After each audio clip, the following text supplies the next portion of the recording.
یہ آلموسٹ 2010 کی بات ہے جب ہم نے نئی نئی اکیڈمی بنائی.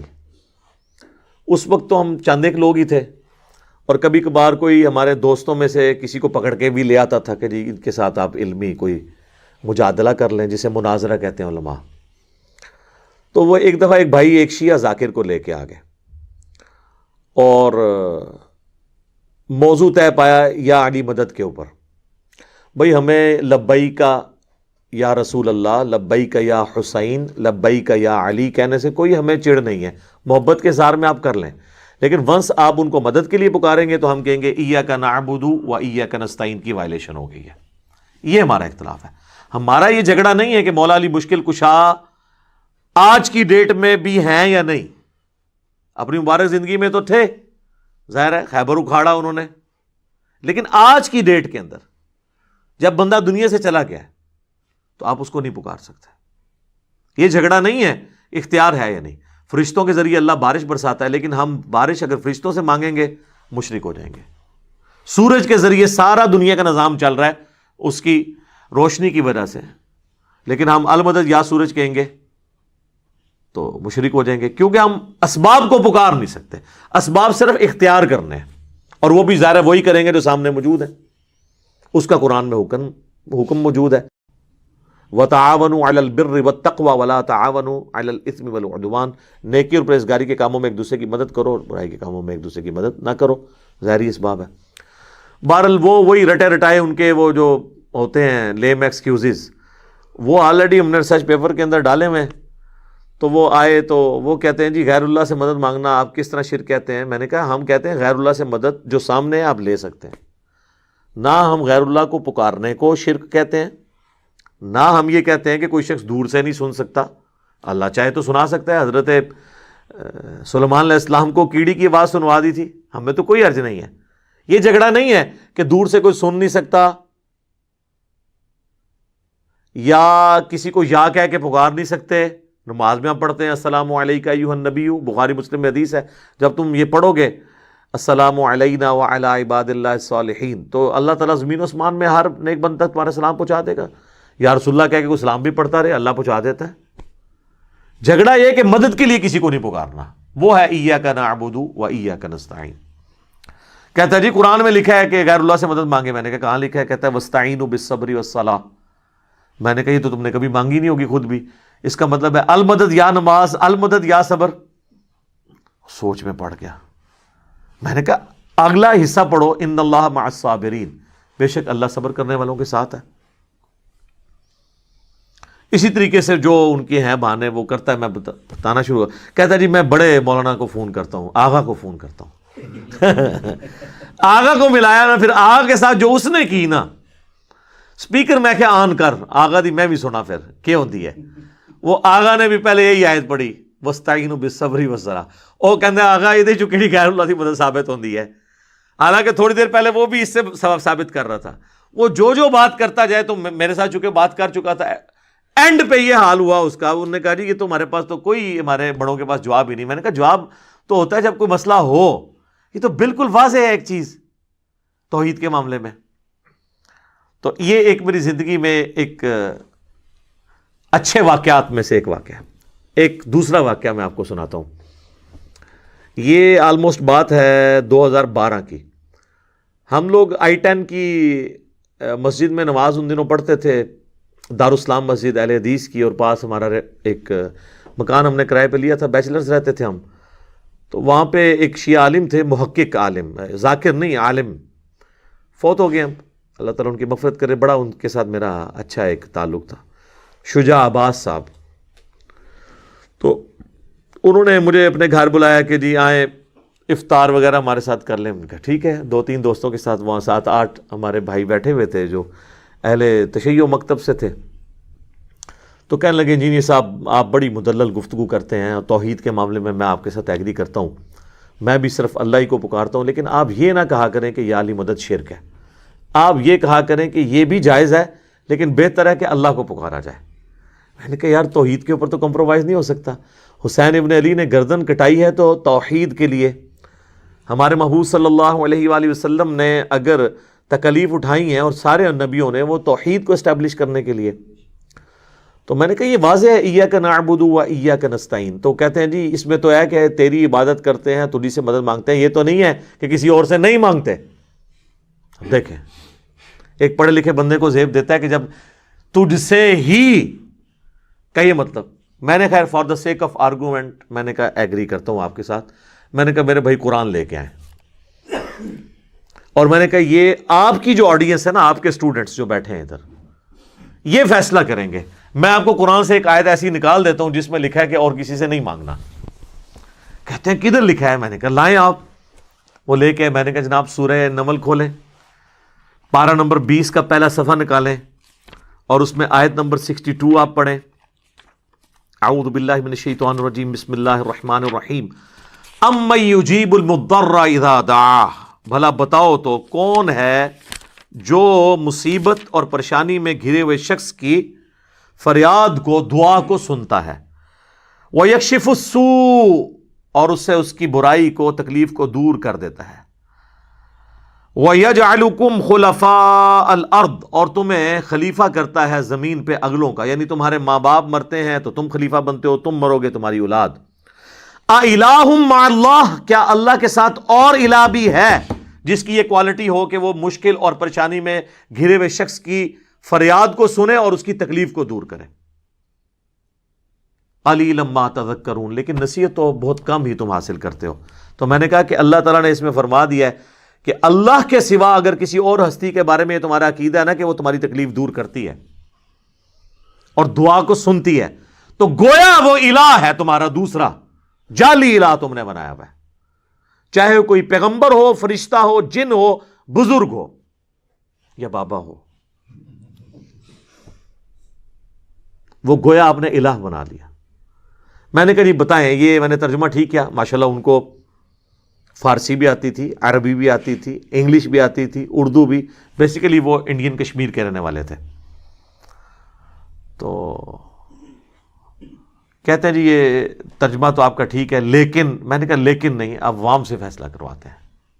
لیکن تو اب ختم ہو گیا نا، آیت کے بعد جب ایک واضح بینات میں سے کوئی چیز آ جائے، وہاں جتنے بیٹھے تھے ان کا جی یہ سب آپ کی بات جو ہے نا 100% ٹھیک ہے، اس میں بالکل واضح موجود ہے کہ آپ نے کسی اور کو نہیں پکارنا۔ تو اگر کوئی کہتا ہے یا شیخ عبد القادر جیلانی المدد نعوذ باللہ، تو وہ گویا حضرت عبد القادر جیلانی کو الہ مان رہا ہے، قرآن یہ کہہ رہا ہے۔ ہاں المدد کے بغیر کہتا رہے قیامت تک کہتا رہے، کوئی نہیں سننی کسی نے، نہ کسی نے جواب دینا ہے۔ سورۃ الاحقاف میں آیا کہ جن ہستیوں کو تم پکار رہے ہو نا، نہ تو وہ تمہاری آواز سنتے ہیں، الٹا قیامت والے دن تمہارے دشمن بن جائیں گے۔ اور اس طرح کا ٹاپک قرآن پاک میں کئی جگہ ہے۔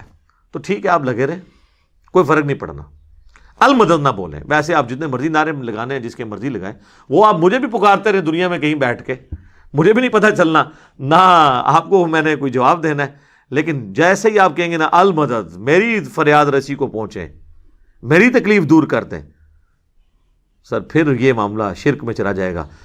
خواہ کسی مرے ہوئے کو پکاریں، خواہ کسی ایسے زندہ کو پکاریں جسے آپ سامنے دیکھ نہیں رہے یا اس سے کمیونیکیٹ نہیں کر رہے۔ ایک تو آپ فون پہ کمیونیکیٹ کر لیں، وہ پھر اسباب میں آ جائے گا، وہ بالکل ٹھیک ہو جائے گا۔ ایک تیسرا واقعہ آپ کو سناتے ہیں۔ یہ بات ہے 2012 ہی کی۔ ہمارے آفس میں ایک کولیگ تھے، ہم دوسرے کسی آفس میں گئے تو ہم دونوں، تو وہاں پہ ایک دعوت اسلامی کے بھائی تھے، وہاں پہ امامت کرواتے تھے، تو انہوں نے دیکھا ہمیں جب سنت کے مطابق رفع الیدین سے نماز پڑھتے ہوئے، تو انہوں نے کہا یہ نجدی کی طرح ہیں، یہ کون سے نجدی ہیں جو ہمارے پیچھے نماز پڑھتے ہیں؟ حالانکہ اہل حدیث کے نزدیک تو بریلویوں کے پیچھے نماز نہیں ہوتی، بریلویوں کے نزدیک ان کے پیچھے نماز نہیں ہوتی۔ تو اسی وجہ سے ان کے دل میں ہمارے لیے نرم گوشہ پیدا ہوا۔ کرتے کرتے انہوں نے ہمیں اپنے گھر دعوت پہ بلا لیا، اور ہم نے موقع غنیمت جانا، ان دنوں ہمیں شوق تھا کہ چلیں لوگوں سے بات کریں، تو گئے تو اسی نیت سے کہ ان کو توحید کی بات کریں گے۔ اس نے آگے سے جال حق نکال لی مفتی احمد یار خان نعیمی صاحب کی، جو ہم نے 1994 میں پڑھی ہوئی تھی۔ اس جال حق میں جتنے شیطانی وسوسے ہیں نا توحید کے خلاف، ان سب کا جواب اس پمفلٹ دعا صرف اللہ ہی سے میں موجود ہے۔ اچھا، وہ جناب گفتگو ہوتے ہوتے کہتا جی قرآن سے کوئی ایسی آیت بتائیں جس میں اللہ تعالیٰ نے نبیوں سے مانگنے کو منع کیا ہو۔ میں نے کہا جی موجود ہے۔ کہتے جی کدھر؟ میں نے کہا سورۃ المائدہ کی آیت نمبر 75، مل مسیح ابن مریم الا رسول، عیسیٰ ابن مریم تو نہیں تھے مگر ایک رسول ہی، قد خلت من قبلہ الرسل، اور ان سے پہلے بھی کئی رسول گزرے ہیں، وامہ صدیقہ، اور ان کی ماں سچی عورت تھی، بیٹا اولو العزم پیغمبر، 5 پیغمبروں میں سے محمد رسول اللہ، ابراہیم خلیل اللہ، موسیٰ کلیم اللہ، اور نوح صفی اللہ، اور عیسیٰ روح اللہ۔ یہ 5 اولو العزم پیغمبر ہیں جو سورہ الشورى اور سورۃ الاحزاب میں اللہ نے بتائے ہیں۔ کوئی پیغمبر ان کے لیول کا نہیں ہے، ان میں سے ایک عیسیٰ ابن مریم ہے، اولو العزم پیغمبر، اور ماں اولیاء کی سردار، پیغمبر کی ماں۔ کون سا ولی اس کا مقابلہ کر سکتا ہے؟ جس کو اللہ تعالیٰ نے چن لیا، آل عمران کو، ان کے نام پہ صورت ہے۔ ان کے والدہ نے منت مانی تھی نا کہ مجھے ایک بیٹا ملے تو ہیکل سلیمانی، ٹیمپل آف سلیمان کی خدمت کے لیے میں اسے وہاں کے لیے وقف کر دوں گی، وہ مجاور ہوگا وہاں کا، اور وہ درگاہ چلائے گا۔ درگاہ یعنی یہ وہ پیری مریدی والی درگاہ نہیں، توحید والی، جس طرح ہماری بھی یہ دار ارکم ہے، ہم اسے اکیڈمی بھی کہتے ہیں، اور یہ ہماری خانقاہ بھی ہے جہاں پہ ہم توحید کی دعوت پیش کرتے ہیں۔ تو لیکن وہ بیٹی پیدا ہوئی، اللہ نے کہا کہ کوئی بیٹا بھی اس بیٹی جیسا نہیں ہوگا جو ہم نے تجھے بیٹی دی ہے۔ کیوں کہ اس سے آگے اولاد کو ہم، اور حضرت مریم خود جان والوں کے لیے نشانی بنی ہے، کیونکہ وہ بغیر خاوند کے ان کو اولاد ہوئی ہے، اس حوالے سے حضرت مریم خود بھی ایک پوری انسانیت کے لیے نشانی ہے اللہ کی۔ پیغمبر نہیں تھی لیکن بہت بڑی اللہ کی نشانی ہے۔ یہ 3 ہی بندے ہیں، حضرت آدم، سیدہ مریم اور عیسیٰ ابن مریم، جن کے ساتھ یہ یونیک کیس ہے۔ آدم کے نہ ماں نہ باپ، اور حضرت مریم کو بغیر خاوند کے اولاد، اور حضرت عیسیٰ علیہ السلام کی ماں تھی، باپ کوئی نہیں تھا۔ اس حوالے سے ان تینوں کی کوئی اور آپ مثال نہیں پیش کر سکتے۔ تو دونوں آگے اللہ فرماتا ہے کان یاکلان الطعام، دونوں کھانا کھانے کے محتاج تھے۔ میں نے کہا دیکھ لو، اللہ تعالیٰ کہہ رہا ہے وہ بھی محتاج تھے، اور کس کے؟ روٹی کے۔ اب آپ نے کہنا ہے پیغمبر روٹی کا محتاج ہو گیا، پھر روٹی کا مرتبہ زیادہ ہو گیا، یہی کہانیاں کرا دینا۔ اچھا جی، وہ اگر چڑیا اڑ سکتی ہے تو بزرگ کیوں نہیں اڑ سکتے؟ تو اڑے نا یار، دکھائیں اڑ کے۔ تو اگلی بات ہے کہ بزرگوں کے ماننے والے تو چڑیا سے افضل ہے نا، اشرف المخلوقات ہے نا، تو ماننے والے کو اڑ کے دکھا دے تو ہم کہہ دیں گے ٹھیک ہے، ورنہ آپ چڑیا سے بھی گئے گزرے ہیں، چڑیا اڑ سکتی ہے۔ یار چڑیا کو اللہ نے کیپیبلٹی دی ہے، انسان کو نہیں دی ہے، اس سے افضلیت غیر افضلیت کا کیا فرق پڑتا ہے؟ تو اللہ فرماتا ہے روٹی کھانے کے محتاج سے۔ انظر کیف نبین لہم الآیات، تم دیکھو ہم اپنی آیات کس طرح کھول کر بیان کرتے ہیں، ثم انظر، پھر تم ان کی طرف دیکھو، انا یؤفکون، یہ کہاں گرے جاتے ہیں۔ اللہ فرماتا ہے اس سے زیادہ میں کیسے سمجھاؤں کہ روٹی کا محتاج کوئی ہو اور اس کو یہ مشکل کشا بنائے بیٹھے ہیں۔ دیکھو ہم آیات کھول کے بیان کرتے ہیں اور ان کا گیر الٹا ہی لگا ہوا ہے۔ اگلی بات، قل اتعبدون من دون اللہ، اے نبی ان کرسچن سے کہو اللہ کو چھوڑ کر عیسیٰ اور ان کی ماں، ان کو تم ان کی عبادت کر رہے ہو، ما لا یملک لکم ضرا ولا نفعا، جو نہ مالک ہیں تمہارے کسی نقصان کے نہ کسی نفع کے۔ میں نے کہا دیکھ لو یہاں پہ آ گیا، کہتا تو ہم تو نبی الاسلام کی یا بزرگوں کی عبادت نہیں کرتے، یہاں تو آیا تھا عبادت کرتے ہو ایسے کی۔ تو عیسائیوں کو اللہ نے اس لیے کہا ہے کہ وہ عبادت کرتے تھے، ہم تو نبی الاسلام کو اللہ کا بندہ مانتے ہیں اور نماز میں عبدہ و رسولہ پڑھتے ہیں۔ میں نے کہا نا، پرانیاں گلاں، پرانے بہانے، پرانے بزرگ، اگے پڑھ، ما لا یملک لکم ضرا ولا نفعا، عیسیٰ اور ان کی ماں نہ تمہارے کسی نفع کے مالک ہے نہ نقصان کے۔ میں نے کہا عبادت کرنا چھوڑ، نہ کر عبادت۔ اللہ تو یہ کہہ رہا ہے کہ عیسیٰ مشکل کشا ہے ہی نہیں، ان کی ماں ہے ہی نہیں، نہ وہ کسی کو نفع دے سکتے ہیں نہ نقصان۔ ساتھ ہی چپ کر گیا وہ بندہ، کیوں کہ جال حق میں صرف پہلے وسوسے کا جواب تھا، دوسرے کا ان کے پاس بھی نہیں تھا، اس لیے اس نے بڑے کانفیڈنس سے جواب دے دیا کہ میں فوراً کہہ، اور میں پہلے ہی سوچ رہا تھا کہ جب میں آیت پڑھوں گا تو آگے یہ کہے گا۔ سر مجھ سے زیادہ کون بریلویت جانتا ہے؟ 31 سال تھوڑا شرک پھیلایا ہم نے، ٹھیک ہے، لیکن آپ دیکھ لیں حضرت عمر 6ویں نمبر پہ آئے ہیں، یعنی مسلمان ہوئے 6 سال بعد 40ویں نمبر پہ ترقی کر کے دوسرے نمبر تک پہنچ گئے۔ تو 6 سال تک مسلمان نہیں ہوئے، لیکن جب بات سمجھ آئی ہے نا پھر جناب آپ دیکھ لیں، پھر انہوں نے لحاظ نہیں کیا کسی کا. تو میں نے کہا دیکھ ایک تو یہ مسئلہ حل ہوا، اور دوسرا دیکھ تجھے یہ پٹی پڑھائی گئی تھی کہ بت من دون اللہ ہوتے ہیں اور اولیاء اللہ اور انبیاء کو ہم من دون اللہ نہیں کہہ سکتے. تو دیکھ یہاں پہ اللہ نے عیسیٰ اور ان کی ماں کو بھی کہا ہے قل اتعبدون من دون اللہ، اللہ کو چھوڑ کر یہ ہستیاں. تو من دون اللہ پیغمبر بھی ہو سکتے ہیں جب کہ ان کو اللہ کے مقابلے پر کھڑا کیا جائے. اچھا اس میں پیغمبروں کا قصور نہیں ہے، ویسے ہم بھی مانتے ہیں کہ وہ اللہ کی پارٹی ہیں، حزب اللہ ہیں پیغمبر، اور جو شیاطین ہیں وہ اور ان کے فالورز وہ حزب الشیطان ہیں، ان معنوں میں وہ اللہ کی پارٹی ہیں. لیکن جب توحید کا معاملہ آئے گا نا پھر جو پیغمبر بھی سامنے کھڑا کیا جائے گا نا تو پھر اللہ تعالیٰ اس چیز کا بھی لحاظ نہیں کرے گا.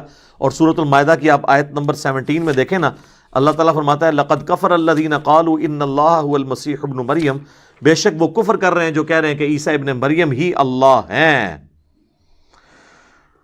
قل فمن یملک من اللہ شیئا، اے نبی تم فرماؤ کہ اللہ کا کوئی کیا بگاڑ لے گا. ان اراد ان یہلک المسیح ابن مریم، اگر اللہ ہلاک کر دے عیسیٰ ابن مریم کو، وامہ اور اس کی ماں کو، ومن فی الارض جمیعا اور جتنے زمین میں آباد ہیں سب کو موت دے دے. موت بھی نہیں، موت پھر بھی تھوڑا سوفسٹیکیٹڈ لفظ تھا، ہلاک کر دے. یعنی تم کہہ رہے ہو عیسیٰ اللہ ہے تو اللہ چاہے تو عیسیٰ کو ہلاک کر دے. اچھا غصہ عیسائیوں پہ ہے اور ذکر کس کا ہو رہا ہے؟ تو وہ مولانا اسحاق رحمہ اللہ کی بات مجھے یاد آئی، وہ اکثر کہتے تھے او پائی جدو توحید بیان کریں گے گستاخی آپ ہی ہو جاتی ہے آٹومیٹیکلی. جدو توحید بیان ہوئے گی، جب توحید بیان ہوگی تو گستاخی آٹومیٹیکلی ہو جائے گی. یہاں پہ دیکھ لیں اللہ نے توحید بیان کی ہے اور ان کے زوم میں گستاخی آٹومیٹیکلی ہو گئی ہے. غصہ تھا عیسائیوں پر، اللہ نے کہہ دیا اگر اللہ عیسیٰ کو ہلاک کر دے، اس کی ماں کو، سب کو، اللہ کا کوئی کیا بگاڑ سکتا ہے، اس کا فیصلہ ہے. غصہ عیسائیوں پہ، لیکن ظاہر ہے جب پیغمبروں کو اللہ کے مقابلے پہ کھڑا کیا جائے گا پھر اور کوئی ذریعہ نہیں ہے سمجھانے کا. ان سے ہوتا تو یہ کہتے یار یہ کس طریقے سے گفتگو ہو رہی ہے. وَلِلَّهِ مُلْكُ السَّمَاوَاتِ وَالْأَرْضِ، اور اللہ ہی کے لیے ہے بادشاہت آسمانوں کی اور زمین کی، وَمَا بَيْنَهُمَا اور جو کچھ ان کے درمیان ہے. يَخْلُقُ مَا يَشَاءُ وہ جو چاہتا ہے پیدا کرتا ہے. ہائے ہائے، اللہ نے کہا وہ جو مرضی پیدا کرے. عیسیٰ بھی ایک اس کا بندہ ہے، اس نے پیدا کر دیا. اربوں مخلوقات اس نے پیدا کی ہیں، اس میں سے ایک عیسیٰ بھی ہے، جو چاہتا ہے پیدا کرتا ہے. واللہ علی کل شیء قدیر، اللہ تعالیٰ ہر چیز کے اوپر قادر ہے. بہرحال یہ پھر جو ہمارے بریلوی بھائی تھے نا یہ بھی لاجواب ہوئے. یہ آپ کو میں نے تیسرا واقعہ سنایا. باتیں بہت ساری کی جا سکتی ہیں لیکن میں آج کی گفتگو کو کنکلوڈ کرتا ہوں اس حدیث کے اوپر جو صحیح بخاری اور صحیح مسلم دونوں میں موجود ہے. انشاءاللہ اگلی کلاس کا بھی کچھ حصہ میں اسی 48 نمبر آیت پہ لگاؤں گا. کچھ امپورٹنٹ باتیں میں نے مزید ڈسکس کرنی ہے. بہرحال یہاں پہ میں وہ حدیث ڈسکس کروں جو ایک حدیث 3 عقیدے آپ کے کلیئر کر دے گی. نمبر 1 عقیدہ علم الغیب، نمبر 2 عقیدہ حاضر و ناظر، اور نمبر 3 عقیدہ استعانت، غیر اللہ سے مدد کے لیے پکارنا. ایک حدیث جو بخاری مسلم دونوں میں نے پمفلٹ میں بھی ڈالی ہوئی ہے. 70 صحابہ کو نبی علیہ السلام نے بھیجا ایک قبیلے کے ساتھ جو نیو مسلم تھا. ان کی خواہش تھی کہ ہمیں آپ ایسے قاری حضرات دیں جو ہمیں قرآن سکھائیں. انہوں نے دھوکے سے ان کو شہید کر دیا. ان میں ایک تھے حضرت عاصم بن ثابت انصاری رضی اللہ تعالیٰ عنہ. ان کو آخر میں قتل کیا گیا. جب وہ شہید ہونے لگے نا تو انہوں نے اس وقت ایک دعا کی. وہ الفاظ تھے اے اللہ ہمارے نبی کو ہمارا پیغام پہنچا دے کہ ہم ان کے دین پر قائم ہیں اور ہم اپنے رب سے مل رہے ہیں اس حال میں کہ ہم اپنے رب سے راضی ہیں اور ہمارا رب ہم سے راضی ہے. ہمارے حال کی خبر ہمارے نبی کو کر دینا. اور صحیح بخاری کے الفاظ ہیں، نبی علیہ السلام مسجد نبی میں بیٹھے ہوئے ہیں اور آپ علیہ السلام پہ غم کی کیفیت ہے اور آپ کہتے ہیں کہ تمہارے ساتھیوں کو ظلماً شہید کر دیا گیا. دھوکے سے لے گئے تھے قرآن کی تعلیم کے لیے اور راستے میں مار دیا. تو اور بخاری مسلم میں آتا ہے نبی علیہ السلام نے کتنے دن تک قنوت نازلہ بھی پڑھی تھی 70 قاریوں کے قتل ہونے کے اوپر. یار اتنی محنت سے 70 بندے تیار کیے، یہ اس زمانے کی بات ہے جب چند گنتی کے لوگ تھے جو حضور کے ساتھ تھے، تو اس میں 70 تو بہت بڑا فگر تھا۔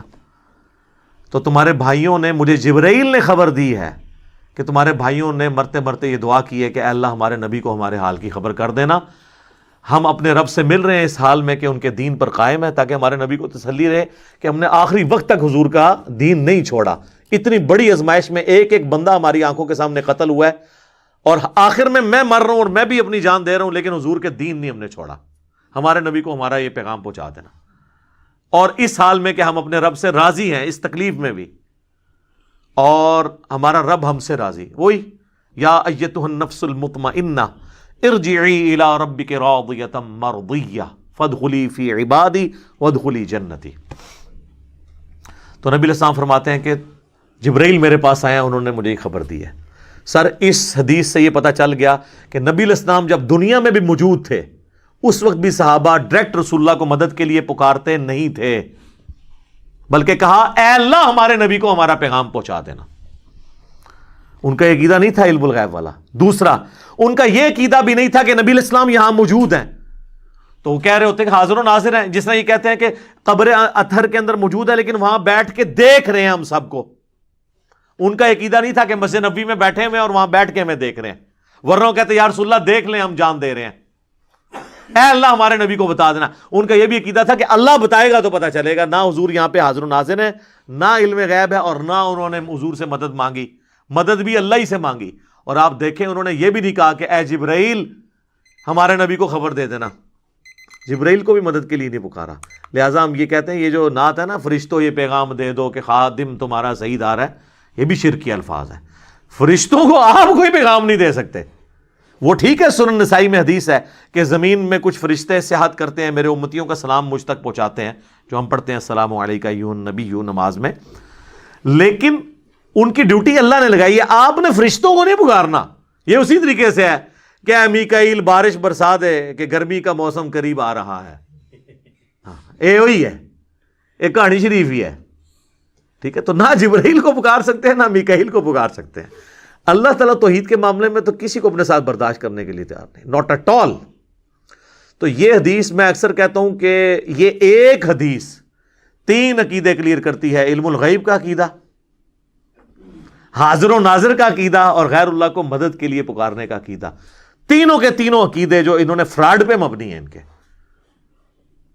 اور جو جائز اس کی صورتیں وہ ہم مانتے ہیں۔ اس پہ آپ علم الغیب پہ میں نے 2 لیکچر دیے ہیں، مسئلہ 6A اور 6B۔ 6A علم الغیب سے متعلق ہے، 6B کشف الہام اور خوابوں سے متعلق۔ مسئلہ نمبر 7 حاضر و ناظر سے متعلق ہے، اور استانت کے اوپر مسئلہ نمبر 3 ہے، اور اسی پہ ریسرچ پیپر نمبر 3 ہے، دعا صرف اللہ ہی سے۔ تو میری تو خواہش تھی کہ آج یہ گفتگو مکمل ہو جاتی، لیکن ابھی بھی کچھ چیزیں ہیں وہ انشاءاللہ میں اگلی دفعہ ڈسکس کروں گا۔ اللہ تعالیٰ سے دعا ہے جو حق بات میں نے کہی اللہ تعالیٰ ہمارے دلوں میں راسخ فرمائے۔ اگر جذبات میں میرے منہ سے کوئی غلط بات نکل گئی تو اللہ تعالیٰ ہمارے دلوں سے اسے محو کر دے، دھو دے، ہمیں معاف بھی فرما دے، ہمیں کتاب و سنت کی تعلیمات پر عمل کر کے دوسرے بھائیوں تک پہنچانے کی توفیق عطا فرمائے۔ سبحانک اللہم و بحمدک، اشہد ان لا الہ الا انت، استغفرک و اتوب الیک، وما علینا الا البلاغ المبین۔ جزاکم اللہ خیرا۔